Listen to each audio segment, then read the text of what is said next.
నమస్తే, నేను Kavitha. Welcome to business icons with I dream. మనతో పాటుగా ఉన్నారు ఒక వెరీ స్పెషల్ గెస్ట్. తను ఒక డాక్టర్, అలాగే ఆంటర్ప్రెన్యూర్.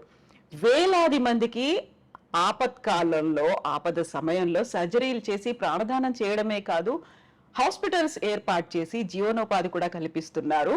మనతో పాటుగా ఉన్నారు KIMS hospitals chairman and managing director Bhaskar Rao గారు. హలో సార్, నమస్తే. నమస్తే. ఎలా ఉన్నారు? బాగున్నానమ్మా. సార్, మిమ్మల్ని చూస్తే ఏజ్ గురించి మాట్లాడుకోవాలి ఖచ్చితంగా. డాక్టర్లను అడిగేది ఏంటంటే వెరీ ఫస్ట్ గా అడుగుతాము, మీ సీక్రెట్ ఏంటి, ఆరోగ్య రహస్యం ఏంటి అనేది. ఆరోగ్య రహస్యం ఏం లేదు. ఇప్పుడు బేసిక్గా ఎవ్రీ డే మనం గనక చేసే వర్క్లో కంటిన్యూస్గా అదే పని మీద ఉన్నప్పుడు ఏజ్ అనేది కనిపించదు. అంటే ఒక టర్మ్లో చెప్పాలంటే మనం ఎన్ని క్యాలరీస్ తీసుకుంటామో ఎవ్రీ డే, అదే క్యాలరీస్ని కనుక మనం బర్న్ చేయగలిగితే మన హెల్త్ అనేది స్పాయిల్ అవ్వదు. అలా కాకుండా మనం క్యాలరీస్ తిని బర్న్ చేయటం తగ్గినప్పుడు హెల్త్ ప్రాబ్లమ్స్ వస్తాయి. హెల్త్ అనేది డిసీజెస్ అనేవి మనం కొన్ని తెచ్చుకుంటాం. ఇందాక నేను చెప్పినట్టు ఎన్ని క్యాలరీస్ మనం తీసుకుంటున్నామో అన్ని క్యాలరీస్ కనుక ఈక్వల్గా బర్న్ చేస్తే ఎలాంటి ఫుడ్ తీసుకున్నా కూడా మనకి మన హెల్త్ని స్పాయిల్ చేయదు. కానీ మనం ఇర్రెగ్యులర్గా ఒకరోజు బాగా తిని ఒకరోజు అసలు ఖర్చు లేకుండా ఇది క్యాలరీస్ అలా ఇర్రెగ్యులర్గా ఉన్నప్పుడు తర్వాత అల్టిమేట్గా మనం ఆ డిసిప్లిన్ అనేది లేనప్పుడు తినే పదార్థాలు కూడా వేరే వేరేగా ఉంటాయి ఎవ్రీడే. అందువల్ల ఈ జబ్బులు ముఖ్యంగా 70% మన యొక్క భోజనం వల్లనే మనకి జబ్బులు వస్తాయి. రెండోది 30% మనం ఎక్సర్సైజ్ లేకుండా అన్నెసరీగా టెన్షన్ పడుతూ ఉన్న దానివల్ల మిగతా జబ్బులు వస్తాయి. సరే, ఈ 70% మనం ఏం తింటున్నాము, బోల్డ్ అన్ని డైట్స్ అనేవి కనిపిస్తున్నాయి. ఇంటర్మీడియట్ ఫాస్టింగ్ అనేది ఉంటుంది, ప్రోటీన్స్ ఎక్కువ తీసుకోండి, ఫ్యాట్ ఫుడ్ ని, కార్బోహైడ్రేట్స్ ని తగ్గించండి, ఏవేవో సిద్ధాంతాలు వీడియోలు యూట్యూబ్ లో కనిపిస్తూ ఉన్నాయి. మీరు ఏది ఫాలో అవుతారు, ఏది సజెస్ట్ చేస్తారు సార్? అంటే మనం ఏ రోజైతే పుట్టుకతో నుంచి ఎలాంటి ఫుడ్ తింటున్నామో అదే ఫుడ్ కనుక కంటిన్యూస్గా మీరు తింటూ ఉండి ఉన్నప్పుడు ఈ ప్రాబ్లమ్స్ రావు. ఎవ్రీడే ఒక డిఫరెంట్ టేస్ట్కి వెళ్ళాలి, డిఫరెంట్ మెనూ తీసుకోవాలి అన్నప్పుడు ఈ ప్రాబ్లమ్స్ అన్నీ స్టార్ట్ అవుతాయి. అంటే మనం మెయింటైన్ చేసేటప్పుడు ఒకే ఆయిల్, ఒకే ఫుడ్, ఒకే క్వాంటిటీ కార్బోహైడ్రేట్స్, ప్రోటీన్స్ రెగ్యులర్గా తీసుకుంటున్నప్పుడు జనరల్గా జబ్బులు అనేది రావు. ఈ ఇంటర్మీడియట్ ఫాస్టింగ్, లో కార్బోహైడ్రేట్, హై ప్రోటీన్ ఇవన్నీ ఎప్పుడు మనం అబ్నార్మల్గా వచ్చినప్పుడు ఇవన్నీ మన చేతికి వస్తాయి. అసలు అబ్నార్మల్గా రానప్పుడు ఇవన్నీ అవసరమే లేదు కదా. ఫర్ ఎగ్జాంపుల్ పల్లెటూళ్ళల్లో ఉంటాం, వాళ్ళకి ఇలాంటి ఏం అవసరం లేదు. వాళ్ళు ఎందుకంటే డైలీ వాళ్ళు తినే భోజనం చాలా ఫ్రెష్గా ఉంటుంది. ఎప్పుడైతే డే 1 చిన్న వయసులో నుంచి కూడా చనిపోయే వరకు అదే ఫుడ్ తింటుంటారు. పల్లెటూళ్ళల్లో ఇలా డిఫరెంట్ రెస్టారెంట్స్ ఉండవు కదా, అమెరికన్ రెస్టారెంటు లేకపోతే చైనీస్ రెస్టారెంటు ఇలాంటివి. సో వాళ్ళకి మొనోటనస్గా ఒకే ఫుడ్ ఉంటుంది. రెండోది అంత ఫ్రెష్ ఫుడ్ ఉంటుంది. మనం 10 times డైలీ హీట్ చేసుకొని తినే వాళ్ళకి ఆ పరిస్థితి పట్టదు. మూడోది ఈ రెండు చేస్తూ ఉన్నప్పుడు వాళ్ళకి మిగతా కొన్ని వైటమిన్స్, చాలా వరకు అన్ని వైటమిన్స్ వాళ్ళ దగ్గర ఫుడ్లో దొరుకుతాయి. వైటమిన్ డితో కానీ, B1 కానీ, B6 కానీ, ఇవన్నీ మనం కోల్పోతాం మనం తినే ఫుడ్లో కానీ, మన యొక్క డే టు డే హ్యాబిట్స్ వల్ల కానీ. దానివల్ల కూడా కొన్ని జబ్బులు వస్తూ ఉంటాయి. సో ఇవన్నీ వచ్చిన తర్వాత మనం ఇంటర్మీడియట్ ఫాస్టింగ్, సింగిల్ డే మీలు, తర్వాత లో ఫ్యాట్, ఇవన్నీ కీటో డైట్లు, ఈ డైట్లన్నీ ఫాలో అవ్వాలి. సో ముందు మనం అందరం తెలుసుకోవాల్సింది అసలు ఈ పరిస్థితికి రాకుండా చూసుకోవాలి. రాకుండా చూసుకోవాలని అంటే ఇందాక నేను చెప్పినట్టు మనకు వచ్చే జబ్బులన్నీ కూడా 70% డైట్ వల్ల కాబట్టి ఆ డైట్ని ప్రాపర్ డైట్ తీసుకొని మెయింటైన్ చేసుకుంటా ఉంటే జబ్బులు అనేవి మన దగ్గరికి కూడా రావు. రెండోది టెన్షన్ అనేది ఎందుకు వస్తుంది? ఎప్పుడైనా మనం ఏది చెయ్యాలనో మనం కన్ఫ్యూజన్లో ఉన్నప్పుడు మన మీద మనకున్న శక్తి కన్నా మనం అధిగమించి వేరే చేయాలన్నప్పుడు మన దగ్గర ఆ నాలెడ్జ్ లేనప్పుడు టెన్షన్ అనేది వస్తుంది. సో దాన్ని రూట్ కాజ్కి వెళ్ళి ఆ టెన్షన్ లేకుండా చూసుకుంటే సరిపోద్ది. ఫర్ ఎగ్జాంపుల్ స్టూడెంట్ లైఫ్లో తల్లిదండ్రులు అందరికీ 90 మార్కులు కావాలి, 100కి 100 కావాలి అని అంటారు. అది సాధ్యమే. ఎలా? ఏ రోజు ఆ రోజు మనం చదువుకొని మన బ్రెయిన్లో ఉంచుకొని ఎగ్జామ్కి వెళ్ళినప్పుడు టెన్షన్ లేకుండా మంచిగా రాసి 100కి 100 తెచ్చుకోవచ్చు.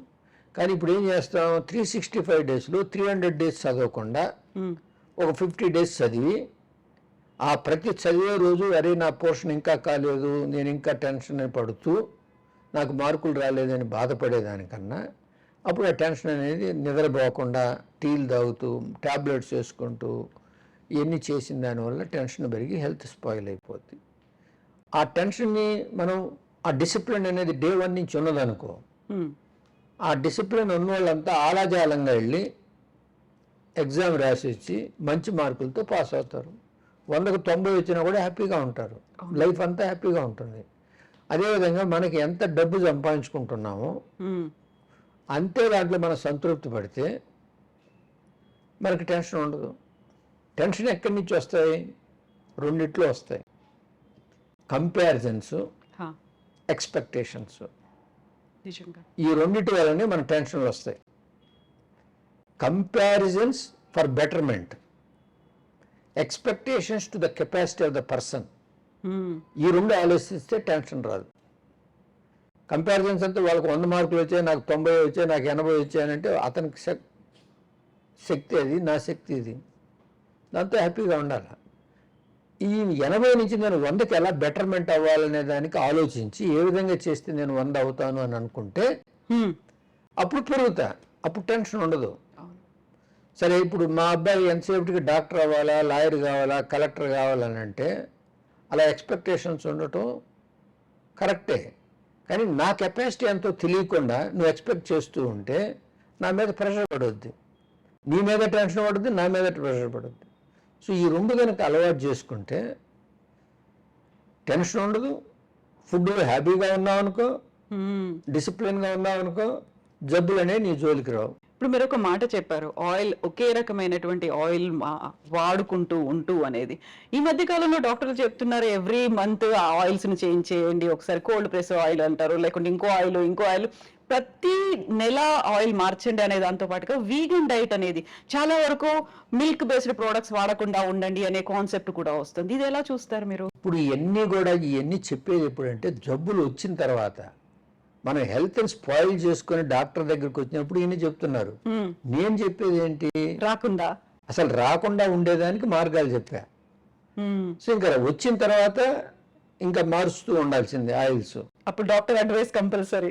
మనకి ఏ రోజు ఏ ఆయిల్ బాగా ఫుడ్ సరిపోయిందో, ఏ ఫుడ్ మనకు సరిపోయిందో దాన్ని చూసుకొని అదే విధంగా మనకు ఆ రోజు అంటే నువ్వు 20-30 సంవత్సరాలు వయసు వచ్చిన వరకు నీకు ఏ జబ్బు రాదు, నీ బాడీ షేప్ బాగా ఉంటుంది. ఎందుకంటే ఆడుకుంటుంటావు, ఎక్సర్సైజ్ చేస్తున్నావు. తర్వాత వస్తున్నాయి ఎందుకని? 30 సంవత్సరాలు దాటిన తర్వాత నువ్వు సంపాదించుకుంటున్నావు కాబట్టి, నీ ఇష్ట ప్రకారం పోయి నువ్వు ఖర్చు పెడుతున్నావు కాబట్టి, చెడు అలవాట్లకు అలవాటు పడుతున్నావు కాబట్టి, అందుకని అప్పుడు జబ్బులు వస్తే ఇంక ఇవన్నీ కంట్రోల్ చేసుకోండి అని డాక్టర్లు చెప్తుంటారు. నేను చెప్పేదంతా కూడా జబ్బులు రాకుండా చూసుకోండి.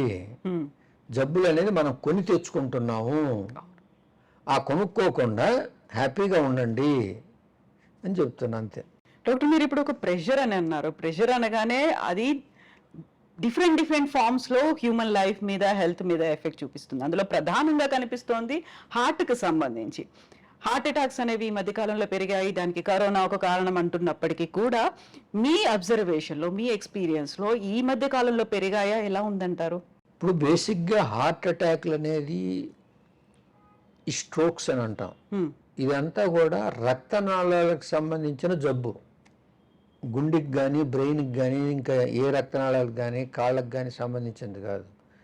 ఏదైతే రక్తనాళాల్లో ఆ ఉన్న పొర అనేది డ్యామేజ్ అయ్యి మనలో ఉన్న కొవ్వు అంతా కూడా ఆ రక్తనాళాలను మూసుకొని పోయేటట్టు చేసి అప్పుడు స్ట్రోక్ అనేది వస్తుంది. హార్ట్ రక్తనాళాలకు చేస్తే కార్డియక్ స్ట్రోక్ వస్తుంది, బ్రెయిన్కి చేస్తే సెరిబ్రల్ స్ట్రోక్ వస్తుంది, స్టమక్కి సప్లై చేసే రక్తనాళాలకు వస్తే మనకి అబ్డామినల్ పెయిన్ వస్తుంది. అదే మన కాళ్ళకి నడిచే రక్తనాళాలకు వస్తే కాళ్ళు కూడా రక్త ప్రసరణ లేకుండా కాళ్ళు తీసేసేదానికి వస్తాయి.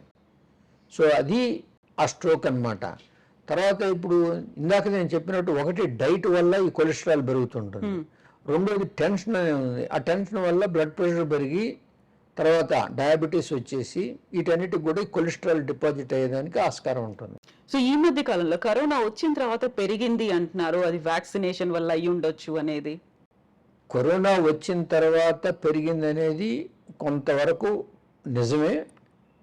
కానీ ఏమవుతుందనంటే అది కరోనా వల్ల రక్తనాళాల్లో అంతకుముందు డ్యామేజ్ అయ్యి దాన్ని ప్రాసెస్ చేసిందా, రియల్గా వ్యాక్సినేషన్ వల్ల వచ్చిందనేది క్లారిటీ లేదు. కానీ కరోనా వల్ల కొంత పెరగటం అనేది, ఎక్కువగా రావటం అనేది మాత్రం వాస్తవం. సో ఎక్సర్సైజ్ చేస్తున్న వాళ్ళు, జిమ్ లో ఉన్న వాళ్ళు, లేకపోతే టేబుల్ టెన్నిస్ ఆడుతున్నారో, గ్రౌండ్ లో ఉన్న వాళ్ళు కూడా మనం చాలా వరకు పునీత్ రాజ్ కుమార్ ని చూసాము, ఆ తర్వాత మినిస్టర్ మేకపాటిని చూసాము. ఇలా యంగ్ ఏజ్ లో చనిపోతున్న వాళ్ళతో పాటుగా ఈవెన్ క్లాస్ రూమ్ లో చనిపోతున్నటువంటి స్టూడెంట్స్ కూడా కనిపిస్తున్నారు. ఎందువల్ల అంటారు అది? ఇప్పుడు ఏదైనా కూడా మితిమీరి చేయకూడదు. మనం ఏదైనా ఒకటి చేస్తున్నప్పుడు ఎక్సర్సైజ్ కూడా ఒక 10 నెలలు చేసేసి మళ్ళీ ఒక 4 నెలలు టోటల్గా గ్యాప్ ఇస్తే ఏదైతే అడ్జస్ట్ అయిన హార్ట్ కానీ రక్తనాళాలు కానీ అవి మళ్ళా రిలాక్స్ అయ్యి సడన్గా మళ్ళీ నువ్వు ఎక్సర్సైజ్ స్టార్ట్ చేసినప్పుడు ఆ డిమాండ్కి ఒక్కోసారి తట్టుకోకుండా వచ్చేదానికి ఆస్కారం ఉంటుంది. కానీ వీళ్ళందరూ కూడా చాలామంది అంతకుముందు కోవిడ్ వచ్చిన తర్వాత వచ్చింది కాబట్టి ఆ ఉన్న రక్తనాళాల్లో కొంతవరకు మరలా ఆ రక్తం ఈ కొలెస్ట్రాల్ ఇవన్నీ డిపాజిట్లు అయ్యి వచ్చేదానికి ఆస్కారం ఉంటుంది. సో మేము భాస్కర్ రావు గారి గురించి మాట్లాడాలంటే, భాస్కర్ రావు గారు డాక్టర్, ఇప్పుడు ఒక హాస్పిటల్స్ ఇప్పుడు ఇంత మ్యాసివ్ గా ఇంత స్ప్రెడ్ చేసిన తర్వాత రోజు ఆ ఎనర్జీ అనేది ఉంటుంది. ఒక రకంగా హాస్పిటల్ కి రావాలి అనగానే ఒక ఫీల్, ఒక సిక్నెస్ అనేది ఉంటుంది. మీదేమో వృత్తి ఇది, మీరు చేస్తున్నటువంటి పని ఇది, డైలీ రావాల్సినటువంటి అవసరం. దాన్ని ఎలా ఓవర్కమ్ అవుతారు మీరు అసలు? అంటే మనం ఒక హాస్పిటల్కి రావాలనేది ఒక సిక్నెస్ ఉండదు, అది ఒక ఎంజాయ్మెంట్. ఓకే. ఎందుకంటే మనం చదివాం ప్రొఫెషన్, ఎందుకు చదివాము? మన పేషెంట్లకి మంచి సేవ ఇచ్చి వాళ్ళు చాలా హ్యాపీగా ఇంటికి వెళ్ళాలి అనే ఒక కోరికతో మనం చదివాం. చదివి దాన్ని కనుక మనం తీరుస్తూ ఉన్నప్పుడు, మనం ఇక్కడికి వచ్చినప్పుడు మనతో ఆ రోజు ఆపరేషన్ చేయించుకొని డిశ్చార్జ్ అయ్యి హ్యాపీగా పోయేవాళ్ళని చూస్తే అది ఒక పెద్ద ఆనందం. అలా ఏ రోజైతే ఒక కాంప్లికేషన్ ఏదైనా వచ్చినప్పుడు ఆ రోజు చాలా సఫర్ అవుతాం. కాబట్టి ఏ రోజైతే మనం హాస్పిటల్కి రాలేదనుకో, నేను అదే సిక్నెస్గా ఫీల్ అవుతాను. ఓకే. ఎందుకంటే మనం చేసేది ఏం లేదు, మనకు ఉన్నది ఒకటే వృత్తి, ఇంట్లో కూర్చొని చేసేది ఏం లేదు. హాస్పిటల్కి వచ్చినప్పుడు పేషెంట్ నవ్వులు చూసి వాళ్ళు హ్యాపీగా వెళ్ళటం చూసి ఉన్నప్పుడే మనకి ఒక ఆనందం, మనం ఎంజాయ్మెంట్ అనేది, అది నా రియల్ ఎంజాయ్మెంట్. 365 days లో ఎన్ని రోజులు అలా మిస్ అవుతారు మీరు హాస్పిటల్ని, పేషెంట్స్ని? జనరల్గా నా లైఫ్ అంతవరకు ఈవెన్ సండేస్ కూడా నేను వస్తాను. ఎప్పుడైనా అవుట్ ఆఫ్ స్టేషన్ వెళితే తప్ప ఎవ్రీడే నేను నా పేషెంట్లు చూడాల్సింది. సో డాక్టర్ కి పేషెంట్ కి మధ్యలో ఉండేటువంటి బాండ్, గతంలో చిన్నప్పుడు ఫ్యామిలీ డాక్టర్ కాన్సెప్ట్ ఉండేది. డాక్టర్ ఇలా మనకి చేయి పట్టుకొని చూసాడంటే సగం జబ్బు తగ్గిపోతుంది అనుకున్న తర్వాత ఇప్పుడు బాగా కమర్షియలైజ్ అయిపోయారు. డాక్టర్లు అలా ఓపిక్ గా చూడట్లేదు, మనసు విప్పి మాట్లాడట్లేదు, పేషెంట్లకి బోల్డ్ అన్ని డౌట్లు ఉంటాయి, అవన్నీ క్లారిఫై చేయట్లేదు. ఇలాంటివన్నీ ఉన్నాయి కదా, వాళ్ళకి ఏం చెప్తారు మీరు? అంటే ఇది it depends upon independent individual doctor మీద ఆధారపడి ఉంటుంది. మనం బేసిక్గా బిగినింగ్ నుంచి దేనికైతే అలవాటు పడ్డామో, నేను దాన్ని ఈరోజు మార్చుకోవాలన్నా కూడా మార్చుకోలేను. నేను బిగినింగ్ నుంచి పేషెంట్లతో ఎలా మాట్లాడుతున్నాము, వాళ్ళ బాగోగులు, ఒక జబ్బే కాకుండా వాళ్ళ ఫ్యామిలీ గురించి, వాళ్ళు ఎంతమంది ఉన్నారు, వాళ్ళ ఫుడ్ హ్యాబిట్స్ ఎలా ఉన్నాయి, ఇవన్నీ మనం ఏ రోజైతే బిగినింగ్లో స్టార్ట్ చేసామో అవన్నీ ఈ రోజు కూడా మనం మాట్లాడే డాక్టర్లు ఉన్నారు. కొంతమంది రీసెంట్గా వచ్చిన వాళ్ళు ఏమైందంటే, ఈ టెక్నాలజీ పెరిగిన తర్వాత చాలా వరకు క్లినికల్ నాలెడ్జ్ని అబ్జార్బ్ చేయటం డాక్టర్స్లో ఎడ్యుకేషన్లో చాలా తగ్గింది. అది కూడా కాకుండా ఇంతకుముందు డాక్టర్కి పేషెంట్కి చాలా ట్రస్ట్ ఉండేది. ఏం జరిగినా కూడా మంచి చేశాడు, పాపం కాంప్లికేషన్ వచ్చి చనిపోయినా కూడా డాక్టర్ని ప్రైజ్ చేసి పోయేవాళ్ళు. ఇప్పుడు అది పోయింది. ఆ ట్రస్ట్ పోయిన తర్వాత కోర్టుకు వెళ్ళటం మొదలెట్టారు. కోర్టుకు వెళ్ళేటప్పుడు కోర్టు ఏమడుగుతుంది, మనం ఎంత మాట్లాడింది ఎక్కడా ఉండదు, మనకి ఎవిడెన్స్ కావాలి. సో అందుకని డిఫెన్సివ్ మెడిసిన్కి వచ్చాం. డిఫెన్సివ్ మెడిసిన్ అంటే ఏంటి, మనం ఈయనకి ఈ అడిగిన దానికి ఈ జబ్బు ఉంది, ఈ జబ్బు ఉందా లేదా అనే దానికి మనకు ప్రూఫ్ ఏముంది, పరీక్షలు చేయాలి. పరీక్షలు చేసి నాకు ఈ ప్రూఫ్ అన్నది నేను అందువల్ల ఈ ట్రీట్మెంట్ చేశాను అని ఎప్పుడైతే మనం గనక చూపెడితే కోర్టు ఈ డాక్టర్ మంచిగా చూశాడు, డాక్టర్ తప్పు ఏం లేదు, డాక్టర్ చేయగలిగినంతా చేశాడు అనే ఒక ఇది ఇంట్లో వచ్చింది. ఇవన్నీ ప్రూఫ్లు లేకుండా నేను ట్రీట్ చేశాను నా ఎక్స్పీరియన్స్ మీద అంటే కోర్టు డాక్టర్ని పనిష్ చేస్తుంది. సో అందుకని ఏంటంటే ఈ డిఫెన్సివ్ మెడిసిన్లో వెళ్ళినప్పుడు ఆ బాండ్ అనేది డ్యామేజ్ అయిపోయింది, ఆ ట్రస్ట్ అనేది పోయింది. సో అది న్యాచురల్. అవన్నీ ఇద్దరు కలిసి చేసిన అపరాధం, పేషెంట్లు డాక్టర్లు. ఆ పేషెంట్కి ఎంత రెస్పాన్సిబిలిటీ ఉంటుందో డాక్టర్ కూడా అలాగే ఉంటుంది. బట్ కార్పొరేట్ హాస్పిటల్స్ అనగానే అన్నెసెసరీ టెస్టులు చేస్తారు, అవసరానికి మించి ఎక్కువ వెయిటింగ్ అనేది ఉంటుంది, తొందరగా డెసిషన్స్ తీసుకోరు అనే కాన్సెప్ట్ కూడా. ఇప్పుడు కార్పొరేట్ అనేది మీరు చెప్పింది 100% పబ్లిక్లో ఉంది, కానీ ఆ కారణం వాళ్ళే తెచ్చారు. నేను ఇందాక చెప్పా కదా, డిఫెన్సివ్ మెడిసిన్ అన్నప్పుడు వాళ్ళే వచ్చి ఇప్పుడు ఇన్వెస్టిగేషన్ అడుగుతున్నారు. నాకు హెడేక్ ఉంది, నాకు సిటీ స్కాన్ చేయండి. చేయలేదనుకో, ముందు రాసి ఇచ్చామనుకో, రేపు ఏదైనా అయినప్పుడు సార్ నేను డాక్టర్ని అడిగాను అయినా ఆయన చేయలేదు, ముందు ఇచ్చాడు నాకు తగ్గలేదు, వేరే డాక్టర్ దగ్గరికి పోతే నీకు చాలా రోజుల నుంచి ఉంది జబ్బు, అందువల్ల ఆ రోజే నువ్వు కనుక సిటీ స్కాన్ చేయించుకొని ఉంటే నీకు ప్రాబ్లం వచ్చేది కాదు అని అన్నారనుకో, ఆ రోజు డాక్టర్ విల్ బి సూట్. అవును, డిలే చేశారు కాబట్టి ఇలాంటి పరిస్థితి వచ్చింది, నాకు ఇలా అయింది అనేది. కాబట్టి ఈ డిఫెన్సివ్ మెడిసిన్కు వెళ్ళే అంతవరకు ఖర్చులు అనేది పెరుగుతూనే ఉంటుంది, మనం చూస్తూనే ఉండాలి. కాబట్టి దాని గురించి మనం చేసేది ఏం లేదు. కానీ యాజ్ ఎ హ్యూమన్ బీయింగ్ ఒక పేషెంట్ హాస్పిటల్కి వచ్చినప్పుడు వాళ్ళ ఖర్చు అయితే చాలా ఎక్కువగా అవుతుంది. సో ఇటు డాక్టర్ సైడ్ చూస్తే డిఫెన్సివ్ మెడిసిన్ చేయాలి, అటు పేషెంట్ సైడ్ చూస్తే పేషెంట్కి పాపం చాలా బిల్ అవుతుంది. ఒక్కోసారి నయం అవ్వచ్చు, ఒక్కోసారి నయం కాకపోవచ్చు, ఖర్చు పెడుతూనే ఉంటాం, అప్పుల పాలవుతూనే ఉంటారు. కానీ దీనికి ఒక సొల్యూషన్ ఉంది. సొల్యూషన్ అంటే ఏంటి, ఇన్సూరెన్స్ చేసుకోవటం, హెల్త్ ఇన్సూరెన్స్ అనేది చేసుకోవాలి. అది ఎవరు చేసుకోరు. సొల్యూషన్ ఉందని తెలిసి కూడా వాళ్ళు నెగ్లెక్ట్ చేస్తారు. ఈరోజు చిన్న ఎగ్జాంపుల్, మనం కారు కొంటాం, స్కూటర్ కొంటాం, బైక్ కొంటాం, అది ఇన్సూరెన్స్ చేయండి షాప్లో నుంచి బయటికి రాదు. మనం ట్రావెల్ చేస్తాం, ట్రావెల్ ఇన్సూరెన్స్ చేస్తాం, మన సూట్ కేసులకు కూడా ఇన్సూరెన్స్ చేస్తాం. సూట్ కేసు పోతే మళ్ళీ మాకు లగేజ్ అంతా అన్నీ. ఇల్లు కడతాం, ఇల్లుకు లోన్ ఇవ్వాలంటే ఇన్సూరెన్స్ చేయిందే ఇవ్వడం. వీటన్నిటికీ ఇన్సూరెన్స్ చేస్తున్నాము. మన హెల్త్ అనేది సరిగా లేకపోతే మనం పని చేయలేము, మనకేమీ రాదు. మన హెల్త్ పాడైన తర్వాత మనం సంపాదించిందంతా పోతుంది అని దానికి మాత్రం హెల్త్ ఇన్సూరెన్స్ తీసుకోం.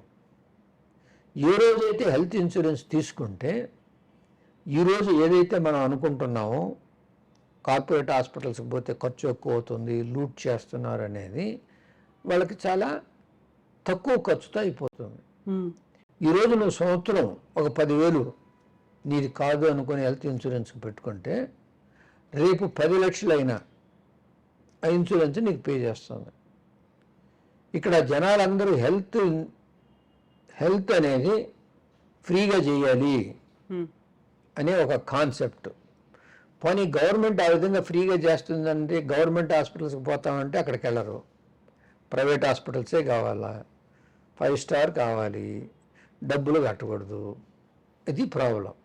సో అందుకని సజెషన్ ఏంటంటే, వాళ్ళ బాధలు చాలా ఉన్నాయి, చాలా ఖర్చు పెడుతున్నారు, దాంట్లో నుంచి మనం బయటికి రావాలంటే ప్రతి సంవత్సరం ప్రతి ఒక్కరూ హెల్త్ ఇన్సూరెన్స్ కట్టుకోవాల్సిందే. ఉమ్, కానీ ఇక్కడ ప్రాబ్లం ఏంటంటే 3-4 సంవత్సరాలు హెల్త్ ఇన్సూరెన్స్ కడతారు. మనం కార్ ఇన్సూరెన్స్ ప్రతి సంవత్సరం కడతాం.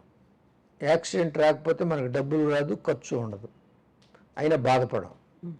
హెల్త్ ఇన్సూరెన్స్ కట్టిన తర్వాత నేను 4 సంవత్సరాలు 50,000 ఖర్చు పెట్టాను, నాకు ఒక్క జబ్బు కూడా రాలేదనేది ఒక పెద్ద బాధ వాళ్ళ మైండ్లో.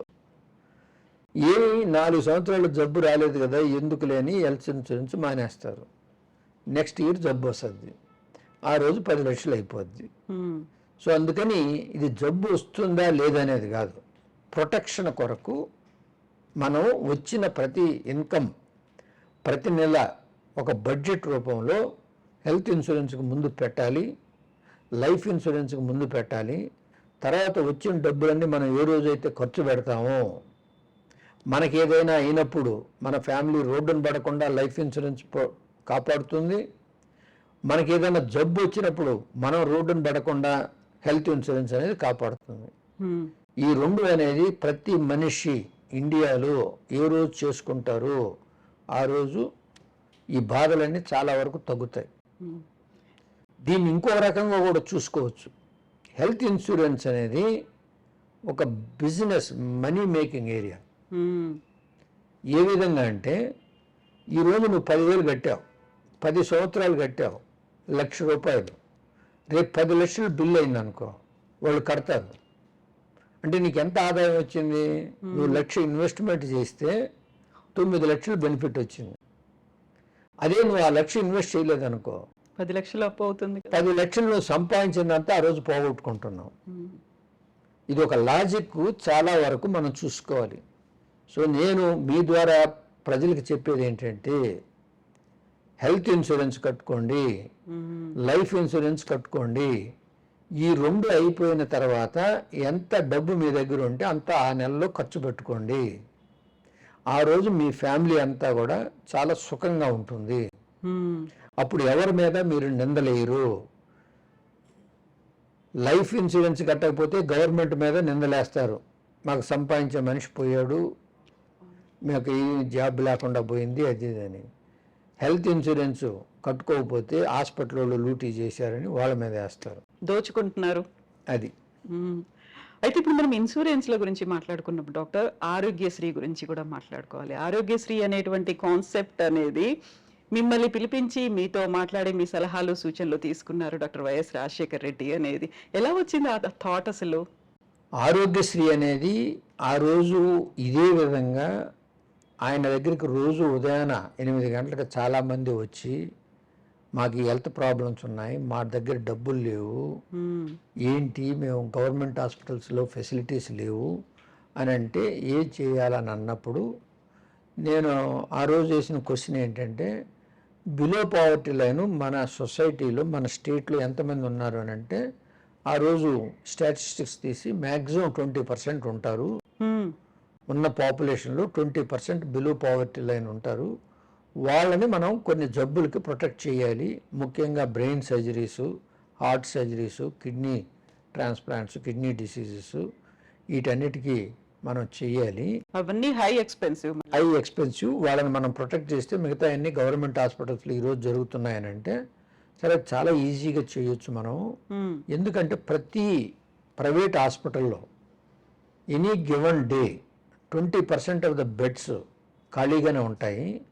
మేము ఆ 20%, మీ పాపులేషన్ కూడా 20% అంటున్నారు కదా, ఈ 20% అని కనుక నో ప్రాఫిట్ నో లాస్ మీద మేము కార్పొరేట్ హాస్పిటల్స్ అందరితో నేను మాట్లాడి మేము తీసుకుంటాం, మేము చేస్తాము.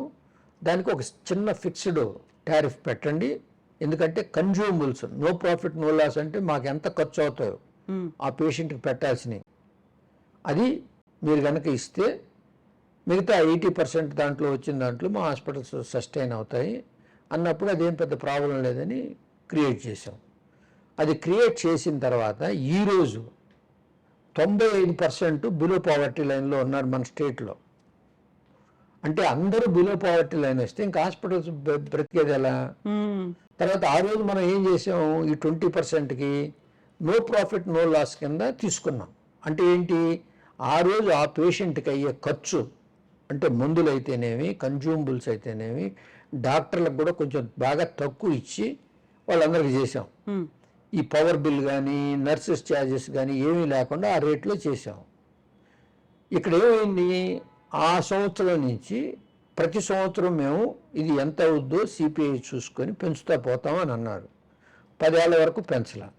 2007లో పెడితే ఫస్ట్ మళ్ళీ సెకండ్ టైం 2013లో చేశారు. మళ్ళీ మొన్న 3 నెలల క్రితం మళ్ళీ రివైజ్ చేశారు. అంటే 2 times ఇన్ దగ్గర 17 yearsలో చేశారు. కానీ ఆ రోజు ఉన్న శాలరీ స్ట్రక్చరు ఈ రోజు ఉన్న ఖర్చులు ఎంటైర్గా మారిపోయాయి. అది కాకుండా 20% అలా కూడా 90% బిలో పవర్టీ లైన్కి వచ్చారు. సో ఈ విధంగా వచ్చిన దానివల్ల కార్పొరేట్ హాస్పిటల్స్ కూడా చేయటం కష్టమైపోయింది. సో దీనికి సొల్యూషన్ అనేది ఏముందనుకుంటున్నారు డాక్టర్? దీనికి సొల్యూషన్ అంటే ఇప్పుడు మనం ముందు ఆ బిలో పవర్టీ లైన్ ఎవరైతే రిలయబుల్గా ఉన్నారో వాళ్ళని ముందు ఐడెంటిఫై చేయాలి. అదేవిధంగా మనం ఏదైతే కన్జ్యూమబుల్స్ చేస్తున్నామో ఆ కన్జ్యూమబుల్స్ అన్నీ కూడా ప్రతి సంవత్సరం మన ఇండెక్స్ ప్రకారం దాన్ని ఇంక్రీజ్ ఆటోమేటిక్గా చేసుకుంటా పోతా ఉంటే ప్రతి హాస్పిటల్ వాళ్ళు కూడా ఎవరి దగ్గర ఇంకా వేరే రకంగా కాకుండా ఈ ఇన్సూరెన్స్ మోడల్లో చేసి బిలో పావర్టీ లైన్ వాళ్ళందరినీ కూడా హెల్త్కి ప్రాబ్లమ్స్ వచ్చినప్పుడు ఎస్పెషలీ మేజర్ హెల్త్ డిసీజెస్ అన్నిటిని కూడా మనం చేసుకోవచ్చు. సో భాస్కర్ రావు గారు కార్డియో థొరాసిక్ సర్జన్, ప్రతిసారి సర్జరీకి వెళ్ళాలి అనుకున్నాం. ఇప్పటిదాకా మీరు 30,000 సర్జరీలా చేసింది. 30,000 సర్జరీస్. సో హాస్పిటల్ కి రావడం అనేది రెగ్యులర్ గానే మీరు వస్తుంటారు, కాకుంటే ఆపరేషన్ థియేటర్ కి వెళ్ళడం అనేది ప్రతిసారి ఏం ఫీల్ అవుతూ ఉంటారు? ఈసారి థియేటర్ లోకి ఎంటర్ అవుతున్నారు, అక్కడ పేషెంట్ హిస్టరీ తెలుసు అండ్ కండిషన్ తెలుసు, ఏం అనుకుంటూ ఉంటారు? మీ మైండ్ లో ఏముంటుంది అసలు ఆ టైంలో? అంటే బిగినింగ్ ఆఫ్ ది కెరియర్లో మనకి ఎంత తెలిసినా కూడా ఈ పేషెంట్కి ఏ విధంగా మనం బెటర్గా చేయాలి, ఫాస్ట్గా చేయాలి, క్లీన్గా చేయాలి, ఎలాంటి ప్రాబ్లమ్స్ రాకుండా చేయాలి, ఎలాంటి కాంప్లికేషన్స్ రాకుండా చేయాలనేది ఒక తపనతో ఆపరేషన్కి వెళ్తాం. అవన్నీ సాఫీగా చేసి వచ్చిన తర్వాత ఆపరేషన్ అవ్వగానే చాలా రిలాక్స్డ్గా హ్యాపీగా కూర్చుంటాం. తర్వాత రెండో స్టేజ్ ఏంటంటే హాస్పిటల్ నుంచి ఇంటికి డిశ్చార్జ్ అయ్యేటప్పుడు పేషెంట్, ఎందుకంటే ఆపరేషన్ చేయటమే కాదు తర్వాత పోస్ట్ ఆప్ ఇవన్నీ కూడా ఉంటాయి, అవన్నీ కూడా బాగా వెళ్ళినప్పుడు ఇంకా చాలా హ్యాపీగా ఉంటుంది. ఈ రొటీన్లో మనం ఇన్ని సంవత్సరాలు ఇన్ని ఆపరేషన్లు చేసిన తర్వాత ఎంతో నాలెడ్జ్ మనం వచ్చిన తర్వాత ఈరోజు ఆపరేషన్ చేయటం అనేది చాలా ఈజీ. అంత ప్రతిదీ మనకు ఆల్రెడీ నాలెడ్జ్ వచ్చింది కాబట్టి చాలా హ్యాపీగా మనం వెళ్ళేసి చేసేసి చాలా హ్యాపీగా, అంటే అప్పుడు 1 or 2% ఫెయిల్యూర్స్ ఉన్నా ఇప్పుడు ఆ 1 or 2% కూడా ఫెయిల్యూర్స్ లేకుండా చాలా హ్యాపీగా పోతున్నాం కాబట్టి మనకి ఎంజాయ్మెంట్, మనం అది ఆపరేషన్ అనేది ఎంజాయ్మెంట్ కింద తీసుకొని ఎంతో హ్యాపీగా ఫీల్ అయ్యి చేస్తూ ఉంటాం. జనరల్గా నేను అటు ఆపరేషన్ చేస్తుంటాను, ఇటు అడ్మినిస్ట్రేషన్ చేస్తుంటాను. అడ్మినిస్ట్రేషన్ అనేది థ్యాంక్స్లెస్ జాబ్, ఎవరిని సాటిస్ఫై చేయలేము. ఎప్పుడైనా దీంట్లో ఉన్న ప్రాబ్లమ్స్లో నుంచి నేను బయటికి పోవాలంటే ఆపరేషన్ థియేటర్కి పోయి కూర్చున్నానంటే చాలా హ్యాపీగా ఫీల్ అవుతుంటాను. అక్కడ ఎలాంటి ప్రెషర్స్ ఉండదు, హ్యాపీగా చేయాల్సింది చేసి పేషెంట్కి మంచిగా చేసుకున్నప్పుడు చాలా హ్యాపీగా ఫీల్ అవుతుంటారు. మీ సర్జరీ చేస్తున్నాను ఎలా రియాక్ట్ అవుతారు? లేకుంటే పేషెంట్ కి డేంజర్ ఉండకుండా ఉండాలి, లేదు ఇది సక్సెస్ అవ్వాలి, ఇలాంటి టెన్షన్ ఇలాంటిది ఏది పెట్టుకోరు, చాలా రిలాక్స్గా వెళ్ళిపోతారు లోపలికి అంతే. ఇంకా బిగినింగ్ లో ఉండేది, ఎందుకంటే ఆ టీం అంతా మనం బిల్డ్ చేయాలి కదా. ఒకసారి టీంని స్మూత్ గా బిల్డ్ చేసినప్పుడు ఎవరి పని వాళ్ళు చేసుకుంటున్నప్పుడు అది ఒక ఆటోమేటిక్ ఒక మిషనరీ లాగా పర్ఫెక్ట్ గా జరిగిపోతూ ఉంటుంది. ఆ టెన్షన్ పడాల్సిన అవసరం లేదు.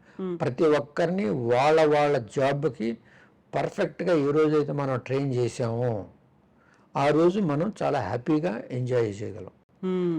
సో ఎలా అయితే మొత్తం టీంని బిల్డ్ చేసుకున్నారో, వాళ్ళు కంప్లీట్గా ట్రైన్ అయ్యి మీకు తగ్గట్టుగా ట్యూన్ చేసుకున్నప్పటికీ మిమ్మల్ని మీరు కూడా ఆ రోజు థియేటర్కి వెళ్లే ముందు కూడా ఎలా కేర్ తీసుకుంటారు, ఏం చేస్తారు? అప్పుడు మనం వెళ్ళేటప్పుడు కూడా మళ్ళీ ఒకసారి రివ్యూ చేసుకొని ఫిల్మ్ అంతా చూసుకొని ఓకే ఇక్కడ అంతా క్లియర్గా ఉంది ఇవన్నీ చేసుకొని ఓకే ఇది ఒకవేళ ఏదన్నా ఒక కాంప్లికేటెడ్గా ఉన్నప్పుడు ప్రీవియస్గా మనం వచ్చినప్పుడు ఏం చేసాము, దాన్ని ఎలా ఓవర్కమ్ చేసాము, 4-5 వేస్లో దాన్ని డీల్ చేసి ఉంటాం ప్రీవియస్గా. ఇప్పుడు ఈజియెస్ట్ వేలో డీల్ చేసేస్తే ఎంత బాగా ఉంటుందనే ఒక ఉద్దేశంతో మనం బయటకు వచ్చేస్తాం. సైకలాజికల్ గా కూడా చాలా హ్యాపీగా ఉండాలి, బ్యాలెన్స్డ్ గా లోపలికి వెళ్ళాలి, అవన్నీ కూడా దానికోసం ఏంటి మెడిటేషన్ అలాంటివి చేస్తారా? మెడిటేషన్ లో ఇదే మన హ్యాపీనెస్ మెడిటేషన్. అయితే భాస్కర్ రావు గారికి చాలా దైవ భక్తి ఎక్కువ అని విన్నాం మేము. ఇప్పుడు ఏది ఏమైనా కూడా మనం ఈ ఈ ఈ ఆర్కిటెక్చర్ ఎంటైర్ ఆర్కిటెక్చర్ అనేది ఎవరో ఒకరు క్రియేట్ చేసి ఉండాలి. ఆ క్రియేట్ చేసింది ఎవరు లేదు. ఇప్పుడు మనం ఈ బిల్డింగ్ కట్టాలన్నా ఒక ఆర్కిటెక్చర్ కావాలి, ఒక ఇల్లు కట్టాలన్నా ఒక ఆర్కిటెక్చర్ కావాలి. ఈ సొసైటీని కూడా, ఈ విశ్వాన్ని కూడా ఎవరో ఒకరు క్రియేట్ చేశారు. అది ఎవరో మనకు తెలియదు. ఆ దైవభక్తి అనేది మనల్ని మనం ఒక స్ట్రైట్ ఫార్వర్డ్ డైరెక్షన్లో పెట్టుకోవటం అనేది దైవభక్తి. రోజు మనం ఏదైనా దేవుడికి దండం పెట్టుకోవాలనుకున్నా కూడా నన్ను సన్మార్గంలో నడిచేదానికి శక్తినివ్వండి, అది ఒకటే నేను కోరుకునేది. అది ఉంటే ఇంక అన్నీ ఇదైపోతాయి. సో చిత్తశుద్ధి సంకల్ప సిద్ధి అంటారు, అది ఫాలో అవుతే చాలు. చాలా మంది ఏ రోజు కష్టం వస్తే దాని గురించి దేవుడికి వరాలు అడుగుతుంటారు. మనం ప్రతిరోజు ఒకటి అడిగితే మనం ఆటోమేటిక్గా మన డిసిప్లిన్లో మనం ఉండిపోతాం. దేవుడు కూడా అలాగే ట్యూన్ అయిపోయి ఉంటాడు. సో పూజలు అవి చేస్తారా మరి? రోజు పూజలు చేస్తాను. సో మీరు డాక్టర్ అయ్యారు, ఇంత పెద్ద హాస్పిటల్స్ని వీటన్నిటిని ఎక్స్పాండ్ చేస్తూ ఉన్నారు. పాలిటిక్స్లోకి కూడా వెళ్ళాలనుకున్నారా? సర్పంచ్ అయ్యారు, ఆ తర్వాత అదేంటి ఆ డిఫరెంట్ పాత్రలకు వెళ్ళాలనుకున్నారా? అది బిగినింగ్లో నేను ఆస్ట్రేలియా నుంచి వచ్చినప్పుడు ఒకసారి మా ఊరికి వెళ్ళినప్పుడు మా ఊరి పరిస్థితిని చూసి ఆస్ట్రేలియాలో విలేజెస్ ఎలా ఉన్నాయి, మన ఇండియాలో విలేజెస్ ఎలా ఉన్నాయి అని, ఎవరు దీన్ని బాగు చేయగలరు అని అంటే కొంతవరకు సర్పంచ్గా ఉంటే చేయొచ్చు. ఆ రోజు అప్పుడు జన్మభూమి అని ఇంట్రడ్యూస్ చేసినారు. సో దాంతో ఏదో చేద్దామని చెప్పేసి సరే మనం ఊర్లోనే కదా ఒక నామినేషన్ వేసాం, గెలిచాం. ఆ 5 years జన్మభూమి ద్వారా దగ్గర దగ్గర ఒక 6-7 కోట్లు ఆ టైంలో 1991లో ఖర్చు పెట్టి విలేజ్ని ఒక మోడల్గా తీర్చిదిద్దాం. అంతకు మించి మనం ఏదో పాలిటిక్స్కి వెళ్ళి ఇది చేయాలన్న కోరిక ఏం లేదు. సో ఆ 5 years పీరియడ్ సరిపోయింది అనుకున్నారు. ఇప్పుడు నెల్లూరు నుంచి వచ్చిన వాళ్ళు చాలా మంది పాలిటిక్స్ లో ఉన్నారు. ఎంతమంది అయితే డాక్టర్స్ గా ఉన్నారో అంతమంది పొలిటీషియన్స్ గా కూడా ఉన్నారు. అలా ఇంకో ఫీల్డ్ ట్రై చేద్దామని అసలు ఇంకా అనుకోలేదు ఎప్పుడు. అంటే ఇప్పుడు మనం దీంట్లో ఇనిషియల్గా ఒక డాక్టర్ అవ్వాలి, సక్సెస్ఫుల్ డాక్టర్ అవ్వాలి అని అనుకున్నాం. అది చేసాము. అది అయిన తర్వాత మా జిల్లాలో మా ఊరు ప్రజలు బాధపడుతున్న వాళ్ళకి ఒక మంచి హాస్పిటల్ కట్టాలని నెల్లూరులో స్టార్ట్ చేశాను. అది బాగా సక్సెస్ అయిన తర్వాత దాన్నే నన్ను ఒక ఎంటర్‌ప్రెన్యూర్ జర్నీ కింద తయారు చేసి దాని మీద నుంచి ఈరోజు 200 బెడ్లతో స్టార్ట్ చేసింది. 20 సంవత్సరాల్లో 4000 బెడ్లు తయారు చేసాం. ఆ జర్నీలో ఇంకా వేరే డీవియేషన్ రాలే. ఎందుకనంటే ఇన్వెస్టర్స్ మనీ, చాలామంది ఎంప్లాయీస్ మనం క్రియేట్ చేస్తున్నాం. ఇంతకన్నా మనం పాలిటిక్స్లో పోయి చేసేది కూడా ఏమి ఉండదు. ఈరోజు దగ్గర దగ్గర 15,000 మంది ఎంప్లాయీస్, 15,000 మంది ఫ్యామిలీస్కి మనం ఒక జాబ్ ఆపర్చునిటీ క్రియేట్ చేసాం. పాలిటిక్స్లో ఉండి మనం వెళ్ళినా కూడా అంత చేయగలమో లేదో తెలియదు. కాబట్టి ఇంకా దాని గురించి వెళ్ళాల్సిన అవసరం లేదు. సో ఇంకొక పర్సనల్ క్వశ్చన్, మీ కో బ్రదర్ కూడా డాక్టరే, గురువారెడ్డి గారు, మీరు. సో అదేంటి ఆ కోఇన్సిడెన్సా, ఎలా అయింది అసలు? అంటే మా కో బ్రదర్స్ అయిన తర్వాత డాక్టర్లు కాలేదు, డాక్టర్లు కో బ్రదర్స్ కింద తయారు చేశారు. వాళ్ళు తెచ్చుకున్నారు వాళ్ళ ఫ్యామిలీ. సో ఆ విధంగా చేసాం. ఇద్దరం ఇనిషియల్గా నేనే స్టార్ట్ చేసాం. మళ్ళా తను ఒక సపరేట్గా పెట్టుకున్నాడు. మళ్ళా అదేమంత మంచి కాదు, మళ్ళీ కలిసే చేద్దామని ఇద్దరం కలిసిపోయాం. ఇందులో ఎవరిది లవ్ మ్యారేజ్? ఆయనది లవ్ మ్యారేజ్, నాది అరేంజ్ మ్యారేజ్. మీది అరేంజ్డ్ మ్యారేజ్. సో ఎలా? అతను ఇంతకుముందు బంధువు వాళ్ళ ఫ్యామిలీకి. వాళ్ళ ఫ్యామిలీకి బంధువు, అంతకుముందు డిస్టెన్స్ రిలేషన్ అనేది. గురువారెడ్డి గారేమో ఎక్కువగా మీడియా ఫ్రెండ్లీ ఉంటారు, లేకపోతే ఎక్కువగా మాట్లాడతారు, అవసరమైతే పాటలు, డాన్సులు ఇవన్నీ కూడా. ఎందుకు భాస్కర్ రావు గారు ఇలాంటి దేంట్లోనూ కనిపించరు అసలు? ఆయన మల్టీ ఫ్యాక్టోరియల్ పర్సన్. దానికి తనకు తెలియదంటూ ఏమీ లేదు. అన్నిట్లో ప్రావీణ్యం సంపాదించాలన్న కోరిక ఉంటుంది. నాకేంటంటే బిగినింగ్ నుంచి ఒకే కోరిక, ఇలా హాస్పిటల్లో చేరాను, ఎంటర్‌ప్రెన్యూర్ అయ్యాను, దీన్ని సక్సెస్ చేయాలను. ఈ సక్సెస్ చేసే దాంట్లో ఒక రెస్పాన్సిబిలిటీ అనేది ఉంది. కాబట్టి ఆ రెస్పాన్సిబిలిటీ అనేది ఏంటి, కొన్ని వేల మందికి మనం జాబ్ ఇచ్చాము, కొంతమంది దగ్గర డబ్బు తీసుకొచ్చి పెట్టాము. ఇది ఏమాత్రం ఫెయిల్యూర్ అయినప్పుడు వీళ్ళందరూ సఫర్ అవుతారు. వాళ్ళు సఫర్ అయినా కానీ నేను నా ఫ్యామిలీ కూడా వెళ్ళిపోతాం అనేది ఒక పెద్ద దాని నుంచి నేను ఎక్కడ డీవియేట్ అవ్వాలన్నా లేదు. డే 1 నుంచి కూడా, బిగినింగ్ నుంచి కూడా నాకు అంత టాలెంట్ కూడా లేదు, ఆలోచన కూడా రాలేదు. టాలెంట్ ఉంటే ఆలోచన వచ్చేది, ఆ టాలెంట్ లేదు. సో అలా తనకి కాలేజ్ డేస్ నుంచి ఈ టాలెంట్ ఉంది. కాలేజీ నుంచే పుస్తకాలు రాసేవాడు, పాడేవాడు, జోయల్గా ఉండేవాడు. సో అతను ఏంటంటే ఒక ప్రొఫెషన్లోనే ఉంది కాబట్టి ప్రొఫెషన్లో ఒక లిమిటెడ్ టైం అనేది మనం పనిచేయాలి. మిగతా టైంని కాలేజ్ డేస్లో ఎలా ఎంజాయ్ చేశాడో అదేవిధంగా ఎన్ని ప్రజలకు ఉపయోగపడేటట్టు ఇలా మీడియాకి అయితేనేమి ఏదైనా చెప్పాలన్నా కానీ, తర్వాత పబ్లిక్ అంతా ఎంజాయ్మెంట్ డ్యాన్స్లు వేసి అయితేనేమి, పాటలు పాడి అయితేనేమి, స్టోరీలు చెప్పి అయితేనేమి ఎంజాయ్ చేస్తాం. సో ఫ్యామిలీ లైఫ్ లో అలా చూసినప్పుడు కో బ్రదర్స్ ఒకరు అలా ఒకరు ఇలా ఉన్నారు, ఇద్దరు డాక్టర్లు అయినప్పటికీ అలా మీకు ఎప్పుడు అనిపించలేదా? అంటే ఎవరి పార్ట్ వాళ్ళది, ఎవరు స్టైల్ వాళ్ళది, ఏ విధంగా వాళ్ళు ఇద్దరు సక్సెస్ఫుల్ అయ్యాం రెండు రకాలుగా. అవును. సో ఇంకా సక్సెస్ కానప్పుడే ప్రాబ్లమ్స్ వస్తాయి. ఇందాక బిగినింగ్లోనే చెప్పాను, కంపారిజన్స్ అనేది అది లేకుండా ఉంటే ఇద్దరు సక్సెస్ అయినప్పుడు దేర్ ఇస్ నో కంపారిజన్. ఒకరు సక్సెస్ కాకుండా ఒకరు ఫెయిల్యూర్ అయినప్పుడే కంపారిజన్స్ వస్తాయి. అవును. So both of us are successful in equal way. So sunshine hospitals Guruva Reddy గారు, కిమ్స్ భాస్కర్ రావు గారు, ఈ ఇద్దరు రిలేషన్ కంటే ఎక్కువగా ఫ్రెండ్స్ అనేది ఉంది. ఆ తర్వాత కలిసిపోయాయి కదా హాస్పిటల్స్ కూడా, టేక్ ఓవర్ అనేది. ఈ మధ్య కాలంలో వస్తున్నటువంటి ఇలాంటి ట్రెండ్ ని ఎలా చూస్తారు మీరు? బేసిక్గా చాలా మంది నేను చెప్తాను, మనం ప్రతి ఒక్కరికి చాలా కోరికలు ఉంటాయి, చాలా అంబిషన్స్ ఉంటాయి. అంబిషన్స్ని ఫుల్ఫిల్ చేయాలి అనేది మనం ట్రై చేసుకోవాలి. చేయకుండా ఉంటే అది ఒక పెద్ద టెన్షన్, అది కూడా ఒక టెన్షన్ అన్నమాట. ఇవన్నీ చేయాలి అన్నప్పుడు స్వాట్ అనాలిసిస్ అనేది నేను చెప్తా ఉంటాను. స్వాట్ అనాలిసిస్ అంటే స్ట్రెంగ్త్స్, వీక్నెస్, ఆపర్చునిటీస్, థ్రెట్స్ అనేది. ప్రతి ఒక్కరికి ఒక ఐడియా వచ్చి నేను ఇది చెయ్యాలి అని అనుకున్నప్పుడు చాలామంది ఏంటంటే ఆ స్వాట్ అనాలిసిస్లో ముందు ఇనిషియల్గా ఎవరికి కూడా స్వాట్ అనాలిసిస్ గురించి అవగాహన లేకపోయినా మనం కొంత దూరం పోయినప్పుడు ఇవన్నీ తెలుస్తాయి. తెలిసినప్పుడు ఏ రోజైతే మన స్వాట్ అనాలిసిస్లో మన వీక్నెసెస్ మన స్ట్రెంగ్త్స్ కన్నా మనల్ని ఎక్కువ ప్రేరేపిస్తున్నాయో, అది ఏ రోజైతే నువ్వు రియలైజ్ అయినప్పుడు మళ్ళా ఆపర్చునిటీస్ కొరకు ఎరిగి చక్కదిద్దుకునే దాంట్లోనే సక్సెస్ అనేది వస్తుంది.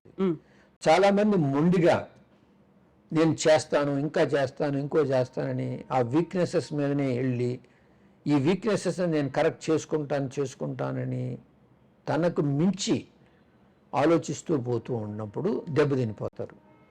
సో గురువారెడ్డి అర్లీగా రియలైజ్ అయ్యి ఇది కాదు, నేను అనుకున్నాను చేయగలనని, కానీ దీనికన్నా నేను చేసే వృత్తిని నేను చాలా మంచిగా చేయగలను, దానివల్ల నాదంతా డీవియేట్ అయిపోతూ ఉంది, ఈ అడ్మినిస్ట్రేషన్ అనేది వచ్చి నా నెత్తిన పడింది, దానివల్ల దాన్ని పక్కన పెట్టేసి మళ్ళీ ప్రొఫెషన్లోకి వచ్చాడు. మళ్ళీ కలిసిన తర్వాత ఇంతకు ముందు కన్నా ఎక్కువ ప్రొఫెషన్లో గ్రో అయ్యాడు. మీరు ఇలా బ్యాలెన్స్ చేస్తున్నారు ఈ రెండింటిని? నాకు డే 1 నుంచి అప్పుడు నా ఎడ్యుకేషన్ టైం నుంచే ఈ బిజినెస్ అనేది ఇది కట్టాలి, ఈ హాస్పిటల్ అనేది, మా సిస్టర్ హార్ట్ డిసీజ్తో ప్రాబ్లంలో వచ్చి పడింది, మా ఫాదర్ క్యాన్సర్ వచ్చి చనిపోయారు. ఈ కంట్రీలో హెల్త్ కేర్ అనేది చాలా బ్యాడ్గా ఉంది.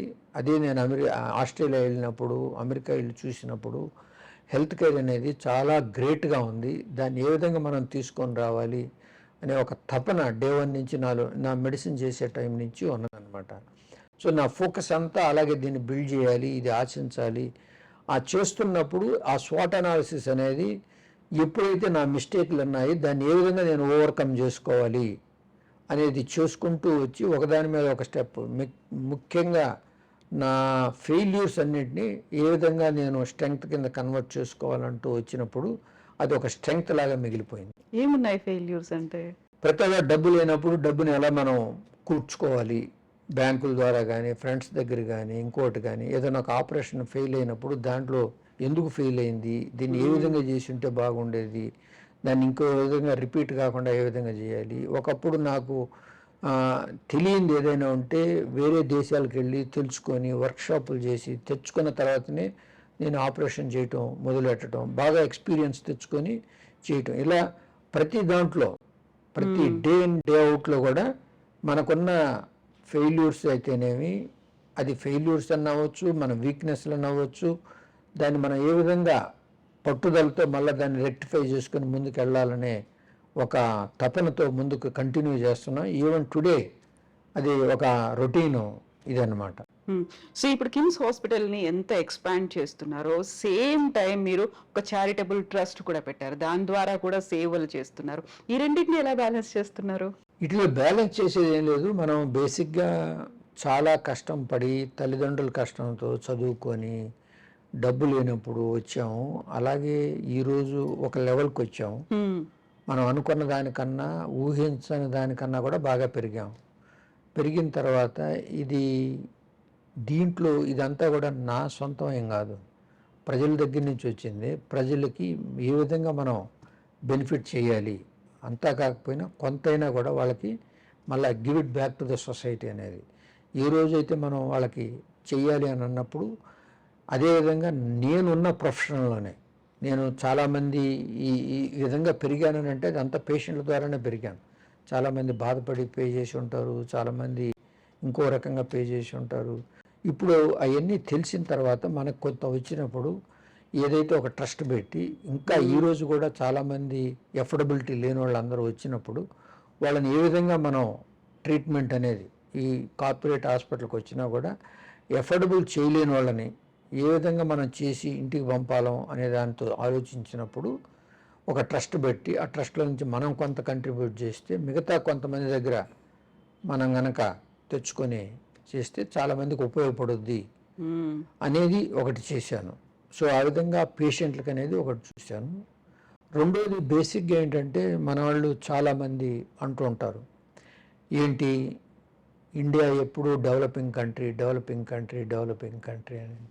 అది చాలాసార్లు ఇని అసలు దాని మీద ఒక ఫోకస్ చేశాను. అసలు డెవలపింగ్ కంట్రీకి డెవలప్డ్ కంట్రీకి ఏంటి డెఫినేషన్ అని చాలామందిని అడిగితే ఎవరికి ఏం అర్థం కాదు. నా దృష్టిలో ఒక డెవలప్డ్ కంట్రీ అంటే ఎవరైతే కంట్రీలో ఉన్నోళ్ళు 100కి 95 నుంచి 98% సంపాదించుకుంటుంటారో వాళ్ళది వాళ్ళు, దాన్నే డెవలప్డ్ కంట్రీ అంటారు. సంపాదించాలనంటే జాబ్లు ఆపర్చునిటీస్ క్రియేట్ చేయాలి. జాబ్ ఆపర్చునిటీస్ కానీ లేదనుకుంటే వాళ్ళల్లో ఒక అవగాహన క్రియేట్ చేయాలి. సంపాదించుకోవాలన్నది, జాబులు లేకపోయినా కూడా సంపాదించుకోవాలి వాళ్ళ డబ్బులు. అది మన మిగతా కంట్రీలు డెవలప్డ్ కంట్రీల్లో చూస్తే 100కి 98 ఏ కంట్రీ అయినా కూడా అన్ఎంప్లాయ్మెంట్ ఒక 1% పెరిగిందంటే దాని జీడిపి బాగా పడిపోదు. మనకి అన్ఎంప్లాయ్మెంట్ అనేది చాలా ఉంది. అందుకని నేను ఇందాక చాలా ప్రౌడ్గా చెప్పింది, నేను ఈ యొక్క ఎంటర్ప్రెన్యూర్ జర్నీలోకి వచ్చిన తర్వాత 15,000 మందిని నేను ఎంప్లాయీస్కి జాబ్స్ క్రియేట్ చేశా. అదే కాకుండా ఈరోజు ఇంటర్మీడియట్ పాస్ అయిన వాళ్ళని ఏ విధంగా అయితే వాళ్ళ మీద వాళ్ళు నిలబడేటట్టు చేయాలి అనే ఒక తపనతో దగ్గర ఒక 5,000 మందిని లాస్ట్ 5 years నుంచి మనం చేసాం. దాన్ని వాళ్ళకి ఈ ఆపర్చునిటీస్ ఉన్నాయి, వాళ్ళకి తెలియక అలా ఆగిపోయారు. అందుకని మనం ఈ ఫౌండేషన్ అనేది ఒకటి పెట్టి వాళ్ళ దగ్గర డబ్బు ఉన్నా లేకపోయినా చదివించి చారిటీ చేయటంలే. ఆ చారిటీ అనేది నాకు నచ్చదు. వాళ్ళకి చదివించి జాబ్ ఇప్పించి జాబ్ వచ్చిన తర్వాత వాళ్ళు మళ్ళా వాళ్ళకి ఎంతైతే డబ్బు మనం ఖర్చు పెట్టామో అది కనుక మనం పే చేస్తే ఇది ఒక రకమైన కార్పస్ ఫండ్ కింద ఉంది. ఎంతోమంది ఇలా ఒకరికొకరు హెల్ప్ చేసుకుంటూ సస్టైన్ అయితే కంట్రీ అనేది డెవలప్డ్ కంట్రీ కింద మారుతుంది. డిపెండెన్సీ అనేది లేకుండా పోవాలి. సో భాస్కర్ రావు గారు, ఇప్పుడు ఏదైనా ఒక ఆంటర్ప్రెన్యూర్ ఏదైనా ఒక బిజినెస్ స్టార్ట్ చేశారు అంటే ఎంత టర్న్ ఓవర్ ఉంటుంది, లెక్కలు, స్టాటిస్టిక్స్ ఇవన్నీ చూస్తూ ఉంటారు. హాస్పిటల్ అంటే అలా చూడడానికి లేదు కదా, ఎంత ఎక్స్పాన్షన్ చేశారు, లేకపోతే ఎంతమందికి సేవలు అందించారు, ఇవే కదా చూడాల్సింది. మీరు ఎలా చూస్తారా దీన్ని? ఒక బిజినెస్ పరంగా చూస్తారా, సేవా రంగం కింద చూస్తారా? ఇది రెండుటి రకంగా చూడాలి. ఎందుకనంటే మనం ఒక సేవాపరంగా చూసామనుకో ఒక హాస్పిటల్తోనే ఆగిపోతాం. అంటే మనం పెరగాలి అంటే దీంట్లో ఏదైతే కొంత ఎక్సెస్ మనీ మనం సంపాదిస్తే దాన్ని ఇంకొక హాస్పిటల్కి పెట్టుబడిగా పెట్టి దాన్ని ఇంకొక హాస్పిటల్ కింద చేసి ఆ విధంగా పెరుగుతూ పోతుంటుంది. ఇప్పుడు కొన్ని చారిటబుల్ ఆర్గనైజేషన్స్ ఉన్నాయి, నో ప్రాఫిట్ నో లాస్. వాళ్ళు అదే చేసిన తర్వాత ఇంక అంతకు మించి పెరగనప్పుడు ఏంటంటే ఇంతమందికి మనం ఎంప్లాయ్మెంట్ క్రియేట్ చేయలేం. అట్ ద సేమ్ టైం మనం పేషెంట్ల దగ్గర స్క్వీజ్ చేయకుండా ఉండాలి. ఏదైతే మనం ఇప్పుడు బేసిక్గా మనం ఎంతసేపు ఈ హాస్పిటల్ ఇంత కార్పొరేట్ హాస్పిటల్ అయినా చాలామందికి తెలియదు ఏంటంటే 100 రూపాయల్లో పేషెంట్ ఏదైతే పే చేస్తుందో హాస్పిటల్లో మిగిలేది 7 రూపాయల నుంచి 8 రూపాయలు ఉంటుంది. హ్మ్. మిగతా 92, 93 రూపాయలు అన్ని ఖర్చులకే పోతాయి. ఆ 7 రూపాయలతోనే ఇది గ్రోత్ అవుతూ ఉంటుంది. ఆ 7 రూపాయలతోనే సాలరీస్ ఇవన్నీ కూడా వస్తుంటాయి. లేదు, శాలరీస్ అవన్నీ పోయిన తర్వాత మనకి నికరంగా మిగిలేది 7-8 రూపాయలే, ట్యాక్స్లు అన్నీ పోయిన తర్వాత. ఆ 7-8 రూపాయల వల్ల మనం మిగతా హాస్పిటల్స్ని కడతా ఉన్నాం. ఆ 7-8 రూపాయలు మనం పేషెంట్కి తగ్గించిన అది పెద్ద తగ్గింపు కింద ఉండదు. ఎప్పుడైతే మనం ఈ విధంగా ఎంటర్‌ప్రెన్యూర్ జర్నీకి వెళ్ళినప్పుడు మన గ్రోత్ అనేది వస్తూ ఉంటుంది. ఈ నో ప్రాఫిట్ నో లాస్ అని అంటే మనం పేషెంట్కి జనరల్గా సేవ్ చేసేది 7-8 రూపాయలే. ఆ 7-8 రూపాయలు హాస్పిటల్కి పేషెంట్ కంట్రిబ్యూట్ చేసిన దానివల్ల ఎన్నో వేల మందికి మనం ఎంప్లాయ్మెంట్ క్రియేట్ చేయగలుగుతున్నాం. సో ఇప్పుడు కిమ్స్ మీ అన్నయ్య గారి పేరుతో స్టార్ట్ అయింది, Krishna institute of medical sciences. మీ ఇద్దరు పిల్లలు కూడా ఇందులోనే ఉన్నట్టున్నారు. సో ఎక్స్పాన్షన్ అనే దాంట్లో మీ ఫ్యామిలీ భాగస్వామ్యం ఎలా ఉంది? ఎక్స్పాన్షన్లో ఇంతకుముందు స్టార్ట్ చేసాం. మా బ్రదర్స్ కూడా అప్పుడు కన్స్ట్రక్షన్లో హెల్ప్ ఫైనాన్షియల్గా చేశారు, అన్నీ అయిపోయింది. ఈరోజు మనం ఇంత బిల్డ్ చేసిన తర్వాత ఏ బిజినెస్ అయినా కూడా జనరేషన్స్ టు జనరేషన్స్కి పోవాలి అన్నప్పుడు సెకండ్ లైన్ జనరేషన్ కనుక మన ప్యాషన్తో లేకుండా మన థింకింగ్లో లేకుండా కనుక ఉంటే ఆ కంపెనీ సెకండ్ జనరేషన్లోనే కొలాప్స్ అయిపోతుంది, కంటిన్యూ చేయలేరు, ఇంకా చేయలేరు. అందుకే చాలా బిజినెస్లు అలా పడిపోతుంటాయి. కొన్ని ప్రొఫెషనలిజం చేసేసి సస్టైన్ చేస్తుంటారు. ఆ ప్రొఫెషనలిజం చేయాలన్నా కూడా రైట్ పీపుల్ దొరకాలి, రైట్ టైంలో చేయాలి. సో నాకు ఫార్చునేట్గా 2 పిల్లలు ఉన్నారు, వాళ్ళకి ఇదే ప్యాషన్ ఉంది, వాళ్ళు ఇదే విధంగా బిల్డ్ చేసి బాగా ఇన్వాల్వ్ అయ్యి ఉన్నారు కాబట్టి దీన్ని ఇంకో లెవెల్కి తీసుకెళ్తారు. సో నెక్స్ట్ లెవెల్ అంటే ఎలా చూడొచ్చు మేము కిమ్స్ని?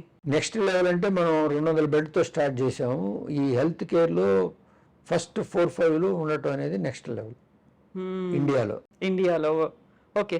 సో ఇప్పుడు గోల్డెన్ అవర్ అనే ఒక కాన్సెప్ట్ ఉంటుంది డాక్టర్. ఇప్పుడు ఆ టైంలో వాళ్ళని సేవ్ చేశాము అంటే మీకుండే ఒక సాటిస్ఫాక్షన్, అండ్ అక్కడ ప్రాణదానం జరిగింది. డాక్టర్లని అందుకే కదా దేవుడితో పోలుస్తూ ఉంటారు. ప్రతిసారి అలాంటి పేషెంట్లు ఆ రిలేటివ్స్ వచ్చి మీ దగ్గర ఎమోషనల్ అయినప్పుడు ఏమనిపిస్తుంది మీకు? సో ఇప్పుడు చాలామంది ఆ గోల్డెన్ అవర్లో వచ్చినప్పుడు చాలామంది నేను 2-3 చాలామందిని చూశాను. చాలామంది పెరాలసిస్తో వస్తారు. హాఫ్ అన్ అవర్ 45 మినిట్స్లో వస్తే వాళ్ళకి ఇంజెక్షన్ ఇచ్చి ఇమీడియట్గా చేసి అదే టేబుల్ మీద నుంచి ఆ పెరాలసిస్ రికవర్ అయ్యి ఇంటికి వెళ్ళేటప్పుడు చేస్తే వాళ్ళకి కనీసం వాళ్ళ లైఫ్ని టోటల్ లైఫ్ని క్రిపుల్ కాకుండా చేసాం. అదేవిధంగా హార్ట్ అటాక్ వస్తుంది. హార్ట్ అటాక్ వచ్చినప్పుడు మనం సరైన టైంలో హాఫ్ అన్ అవర్లో యాంజియోప్లాస్టీ చేయలేకపోతే లైఫే పోతుంది. అక్కడ స్ట్రోక్ సెరిబ్రల్ వల్ల పెరాలసిస్ వచ్చి ఇంటికి వెళ్తున్నాడు, కనీసం ప్రాణంతో ఉన్నాడు. ఇక్కడ హార్ట్ గురించి సరైన టైంలో చేయలేకపోతే అసలు లైఫే పోతుంది, ఆ ఫ్యామిలీ అంతా సఫర్ అవుతుంది. ఇలాంటి ఎమర్జెన్సీలో వచ్చినాయి చాలా వరకు మనం ట్రీట్ చేసి ఇంటికి పంపిస్తున్నప్పుడు కొంతమంది అసలు పేషెంట్లు హోప్ వదులుకున్నప్పుడు మన దగ్గరికి వచ్చి సరే డబ్బులు పోతున్నాయి, హోప్ పోయిందని అంటే చూద్దామమ్మా మీరు ఫైనల్గా ఉండండి, ఏం భయపడకూడదు అని వాళ్ళు రికవర్ అయ్యి ఇంటికి వెళ్ళేటప్పుడు వాళ్ళల్లో ఉన్న ఆనందం చూస్తే అంతకు మించిన ఆనందం మనకి ఏముండదు. బట్ సడన్ గా ఆ టైంలో మీరు ఫ్యామిలీ లైఫ్నో లేకుంటే ఇల్లు పిల్లలు వాళ్ళని మిస్ అవ్వాల్సి వస్తుంది, కొన్ని ఇంపార్టెంట్ ఫ్యామిలీ ఫంక్షన్స్ కూడా దూరం అవ్వాల్సినటువంటి పరిస్థితులు ఉంటాయి. అవన్నీ పెద్ద క్రైటీరియా కాదు. నువ్వు ఒక డెడికేషన్తో ఒక ఎంజాయ్మెంట్, ఏదైనా ఎంజాయ్మెంటే, ఫ్యామిలీ ఫంక్షన్ అయినా ఎంజాయ్మెంటే, పిల్లలతో ఊరికి వెళ్ళాలన్నా ఎంజాయ్మెంటే, ఒక ఫెస్టివల్ ఒక ఫంక్షన్ ఇంట్లో ఉన్న ఎంజాయ్మెంటే. అదే ఎంజాయ్మెంట్ ఇక్కడ పొందుతున్నాం పేషెంట్ ట్రీట్ చేసి. So you don't miss really. So ఒక ఎక్స్టెండెడ్ ఫ్యామిలీ లాగా అనిపిస్తుంది. భాస్కర్ రావు గారికి దైవభక్తితో పాటుగా నమ్మకాలు కూడా చాలా ఉన్నాయి. ఆస్ట్రాలజీ, ముహూర్తాలు, వీటన్నిటిని కూడా నమ్ముతారా? అన్నిటినీ నమ్ముతారు. మనం తెలుగులో సాగుతుంది, ఏ చెట్టు కింద ఏ పాము, ఏ పుట్టలో పాము ఉందో, ఏ రాయి కింద ఏముందో. మనం చేసేది నా కొరకు కాదు, ప్రజల సొమ్ము, ప్రజలు పేషెంట్లు మధ్యలో నేనున్నా, అర్థమైందా? వాళ్ళందరిది నాదైతే ఏది కాదు. ఇంతమందిని నమ్మకంతో నా మీద పెట్టినప్పుడు పేషెంట్ల ట్రీట్మెంట్ అయితేనేమి, అంటే నా ఒక్క హార్ట్ సర్జరీ కాదు, మిగతా అన్ని ట్రీట్మెంట్లు దీంట్లో ఇన్వెస్ట్ చేసిన ఇన్వెస్టర్లు అయితేనేమి, దీంట్లో వచ్చి 15,000 మంది పనిచేసే ఎంప్లాయీస్ అయితేనేమి, ఇది జరిగినంత కాలమే వీళ్ళందరికీ బాగుంటుంది. అవును. ఇది జరగనప్పుడు వీళ్ళందరూ రోడ్డున పడతారు. నేను పడితే అది వేరు, వీళ్ళందరూ కూడా పడతారు. కాబట్టి ప్రతి నమ్మకం ఏదైతే ఉందో దాన్నన్నిటినీ మనం పాటిస్తే మనకు నచ్చినా నచ్చకపోయినా మనం చేసేదంతా వీళ్ళందరి కొరకు. కాబట్టి కంపల్సరీగా చేయటం అనేది, రేపు ఇది చేయనప్పుడు ఎవరో వచ్చారే దీనికి వాస్తు సరిగా లేదు అందుకే దెబ్బతిన్నది అన్నప్పుడు ఆ రోజు బాధపడి వీళ్ళందరినీ ట్రబుల్లో పెట్టే బదులు అది ముందే రెక్టిఫై చేసుకొని దాన్ని కూడా చూసుకొని పోయామనుకో. అందుకని ఎలాంటి ఒడిదుడుకులు లేకుండా, ఎలాంటి ప్రాబ్లమ్స్ లేకుండా, ఎలాంటి అపోహలకు దారి లేకుండా బిగినింగ్ నుంచి మనం చేసుకున్నాం అనుకో, కనీసం మనం మనశ్శాంతి చాలా హ్యాపీగా ఉంటుంది. డాక్టర్గా భాస్కర్ రావు గారు ఒక 30,000కు పైగా సర్జరీస్ చేశారు. డాక్టర్ అక్కడి నుంచి మీరు ఒక కార్డియో థొరాసిక్ సర్జన్, ఆ తర్వాత మెడ్విన్, మహావీర్, కిమ్స్ హాస్పిటల్, ఓన్లీ మీరొక్కరే 30,000 సర్జరీలు చేసిన తర్వాత ఇన్ని హాస్పిటల్స్లో మీ ఓన్ స్టాఫ్ ఇన్ని సర్జరీలు చేశారు, ఇంతమందికి ప్రాణదానం చేశారంటే ఒక్కసారి ఇక్కడి నుంచి ఇలా మీరు వెనక్కి వెళ్ళి చూసుకుంటే ఏ టైంలో నేను MBBS చేయాలనుకున్నాను, ఏ టైంలో డాక్టర్ అవ్వాలనుకున్నాను, ఇప్పుడు అనుకున్నది సాధించాను అనిపిస్తుందా మీకు? ఆ సాటిస్ఫాక్షన్ వచ్చిందా ఇప్పటికి? చాలా ఎక్స్పెక్ట్ చేసిన దానికన్నా కూడా చాలా ఇంత నేను ఎక్స్పెక్ట్ చేయలే. MBBS చేసేటప్పుడు చేద్దాం అనుకున్న హాస్పిటల్ కానీ, ఇన్ని ఆపరేషన్లు చేస్తానని కానీ, ఇంత సక్సెస్ రేట్ ఉంటుందని కానీ ఏమి ఊహించాల. ఇవన్నీ కూడా ఏంటంటే మన హార్డ్ వర్క్, మన డిసిప్లిను, మన స్ట్రైట్ ఫార్వర్డ్నెస్, మన స్వాట్ అనాలిసిస్. సో ఇప్పుడు ప్రజెంట్ జనరేషన్కి ఒక మెసేజ్ ఇవ్వమంటే ఏమి ఇస్తారు? ఒక వ్యక్తిగతంగా, ఒక డాక్టర్గా, ఆంటర్‌ప్రెన్యూర్‌గా. ప్రతి ఒక్కరూ వాళ్ళ మీద వాళ్ళే నమ్మకంతో పైకి రావాలి. దానికే స్వాట్ అనాలిసిస్ అనేది మీరు చూసుకోవాలి. ప్రతి ఒక్కరూ ఒక యాంబిషన్ అనేది పెట్టుకోవాలి. ఆ యాంబిషన్లో వెళ్ళేటప్పుడు మన శక్తికి తగ్గట్టు మనం యాంబిషన్ అనేది స్టార్ట్ చేయాలి. నేను 200 బెడ్తో చేసి ఈరోజు 4,000 బెడ్లకు వచ్చాను. అదే 1000 బెడ్లు చేసి ఉంటే కూడా నేను ఈ స్టేజ్కి వచ్చేవాడిని కాదు. కాబట్టి మన శక్తి ఎంత ఉంది, ఏ రోజు ఎంత ఉంది, దాన్ని బట్టి ప్రతి ఒక్కరు కనుక ఉంటే, ముఖ్యంగా ఎంటర్‌ప్రెన్యూర్ అవ్వాలంటే ఫైనాన్సు, ఆపర్చునిటీసు, తర్వాత మంచి మేనేజ్మెంటు, ఎంప్లాయీస్ మంచి వాళ్ళు దొరకాలి. వీళ్ళన్నంత కాలం బిజినెస్ అనేది సక్సెస్గా ఉంటుంది. అది లేనప్పుడు మనం చేసే ప్రతి పని పర్ఫెక్ట్గా కనుక చేయటం మొదలెడితే అది జాబ్ కానీ, ఎంటర్‌ప్రెన్యూర్ జర్నీ కానీ, గ్రోత్ అనేది ప్రతి ఒక్కరికి ఉంటుంది. చాలామంది జాబుల్లో చేరినప్పుడు వాళ్ళు చేసే జాబ్ని ఎవరైతే పర్ఫెక్ట్గా చేస్తారో వాళ్ళు అంచెలంచెలుగా ఒక స్టేజ్ నుంచి ఇంకో స్టేజ్కి వెళ్తారు. ఎవరైతే పర్ఫెక్ట్గా చేయరో వాళ్ళు ఎప్పుడైతే ఎంప్లాయ్మెంట్లో చేరారో వాళ్ళు రిటైర్ అయ్యేటప్పటికి కూడా అదే పొజిషన్లో ఉంటారు. మీరు చాలా ఉదాహరణలు చూసి ఉంటారు. చాలామంది లారీ డ్రైవర్లుగా పనిచేసి మెడికల్ కాలేజీలు కట్టిన వాళ్ళు ఉన్నారు. చిన్న చిన్న నర్సింగ్ పోస్ట్లోనో క్లాస్ 4 ఎంప్లాయీలో చేరి ఆ కంపెనీకి CEO అయిన వాళ్ళు కూడా ఉన్నారు.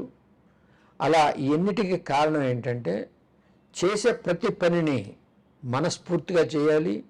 ఆ పనిలో నువ్వు నేర్చుకుంటూ ఉండాలి.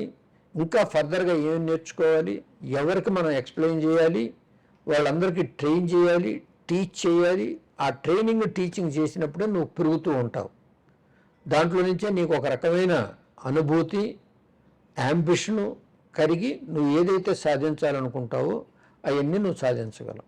Yes, doctor. Thank you so much, doctor, for saving so many lives and being there as a doctor. Thank you so much, doctor.